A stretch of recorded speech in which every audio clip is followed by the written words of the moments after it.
Лучший работник отрасли 2014. Премия главы Северной Осетии. В правительстве сегодня прошло заседание комиссии, где обсудили список кандидатов, которые претендуют на это звание. Победители определятся по 8 номинациям: промышленность, транспорт, топливно-энергетический комплекс, жилищно-коммунальное хозяйство, дорожное, сельское хозяйство, строительство и связь.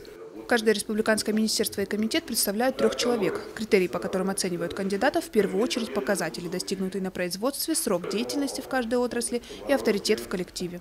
Председатель правительства Северной Осетии Сергей Такоев отметил, что предложения, принятые членами комиссии, будут направлены на рассмотрение главе республики Таймуразу Мамсурову. Он примет окончательное решение о победителях конкурса. Церемония вручения премии «Лучший работник отрасли 2014» состоится 11 декабря во Дворце культуры металлургов. Фатима Макиева, Евгений Маркин, Осетия ТВ.